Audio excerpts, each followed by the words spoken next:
and your right might send you right to the grave. And so that's why we have to teach survival in the whole context of the entire jungle. Because at the end of the day, the concrete sits on top of the jungle, but the rules are still the same. The animals have vacated. Why? Because the more powerful animals have occupied the space there, which is human beings.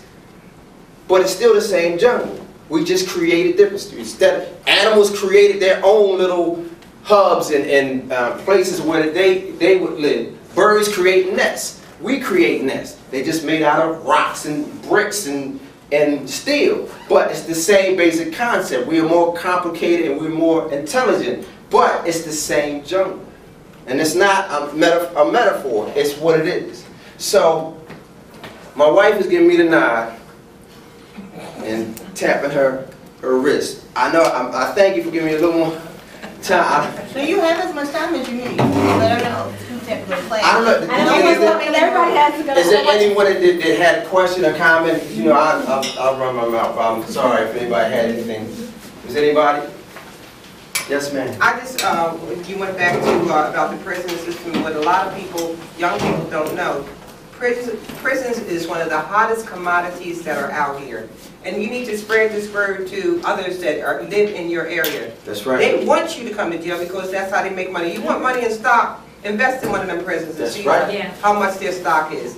They set this up just for you. It's just like crack, powdered cocaine and crack. Crack, you go to jail longer for powder. For sure. Because they know that in our neighborhoods, that's what's sold more than powder. These are the things you need to take back to the friends in your neighborhood, let them know. Like Mr. Weaver is saying, we live in the jungle, but you have to know how to coordinate yourself and go through that maze in that jungle. Indeed, thank you. Yes, sir. I guess I'm going to let the comments through. But I like how you talked about college is also being part of that jungle. I realize this, especially a lot of young black males here, we don't understand the actual collegiate institution for what it is. So, you know, we come into college and we have this notion, okay, well, I'm going to go to classes, I'm going to do this, I'm going to do that, I'm going to graduate, I'm going to get a degree, and then I'm going to get a job. Well, reality, unfortunately, says that when you graduate and get that degree, regardless of what degree you get into, it's still going to be hard to reach unemployment because we already understand the unemployment issue in this country today. So what I try to do, especially with a lot of my friends, you know, I try to give them what reality is. You know, I think sometimes when we get inside of these walls, we disconnect ourselves from reality, and we have this illusion that, okay, well, I'm in college, so now I'm going to be successful. Like, I'm going to be successful. Right. And we're not understanding what the reality of this world actually is. So I guess here's my question.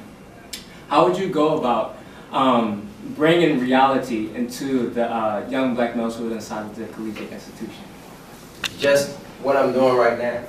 You have to, again, it comes back to language, right? So I know if I'm doing a workshop with for faculty, they think in a different language. They speak and think in a different language because we think in language as we speak it, right? So, but if I'm talking to young black males, then I have to be articulate in the way that they receive information.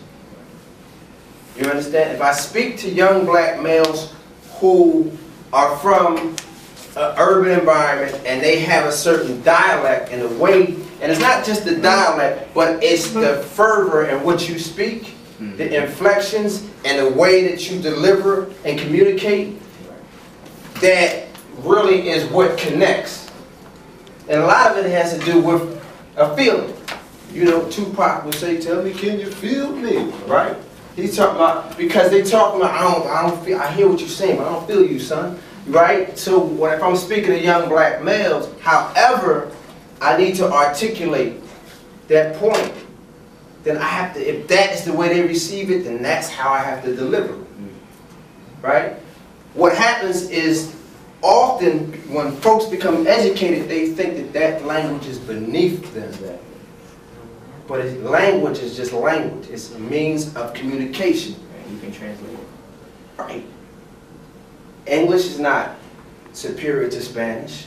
Many Americans believe it is, as they believe that they are superior to Mexicans, and so that's why we have to keep them on the other side of the borders.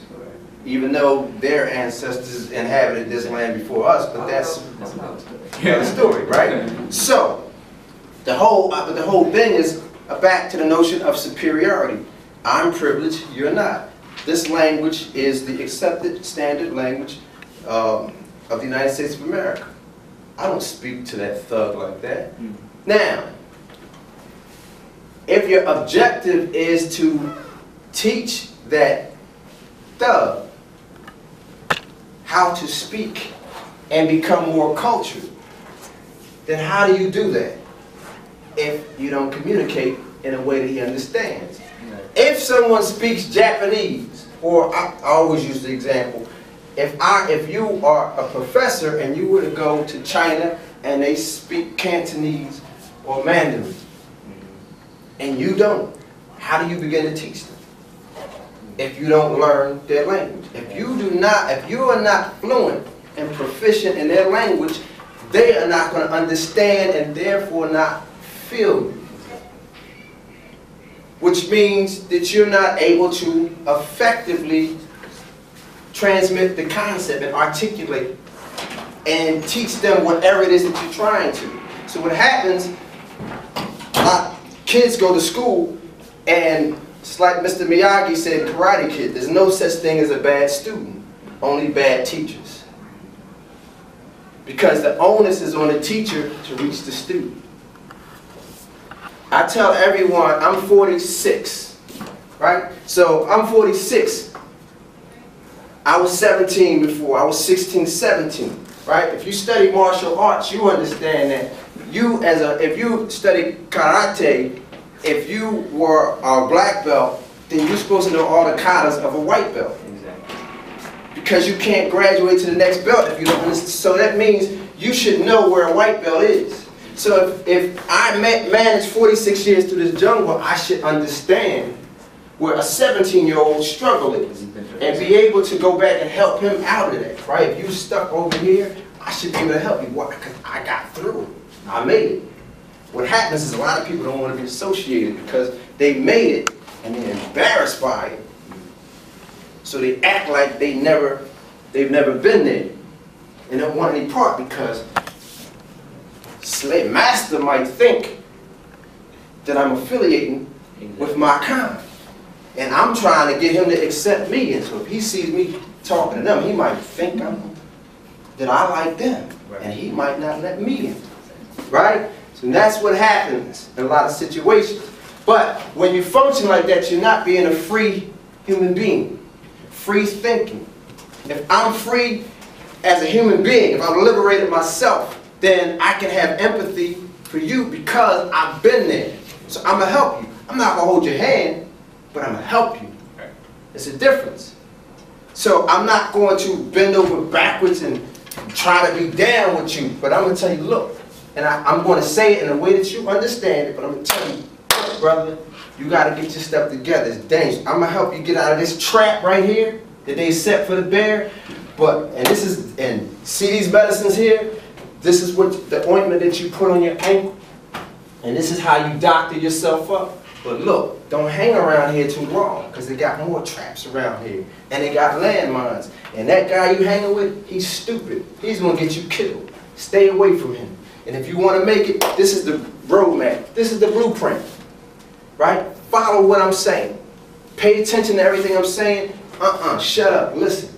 Don't talk. Listen. It's serious out here. Alright? So I'm going to convey that to you in a way that you get it so that you know how to navigate. Right? What happens, which I'm looking at the clock, what happens a lot is that if there's no male around at a young age, and if mom is resentful, alright? And I always say, this is why I do a lot of education, and musically I focus on a lot of projects for women, because women raise the nation. Male and female come from women, whether dad is there or not. And that's a whole nother workshop. But if mom has a pleasant spirit, then if wherever she's lacking, she's going to find a proper male role model. If she has disdain for daddy and other men and passes that on to her son, he's going to hate men.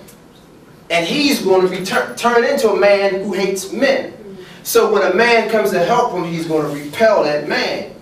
Because that's what he's been taught. And he's going to repel him in the same way that his mother did. I don't care. Rolling his eyes. You see young boys doing that. Get up in your chest. Women will do that and live. Man will do that and get shot in the head for the same action. So it's a whole nother story. But at the end of the day, for you, if you're talking to other young brothers, you speak, pay attention. You know the language of where you come from, and you have to say it in a way that they get it to spark the thought. Once you get this turning, they'll get to the place where they can adapt and learn a different language. Right? But they'll never get there if you do not learn to be selfless in your attempt to transmit that message. Alright? I'm going to end it there because it's getting late and I don't want to hold you all any further. I'll talk to anyone else.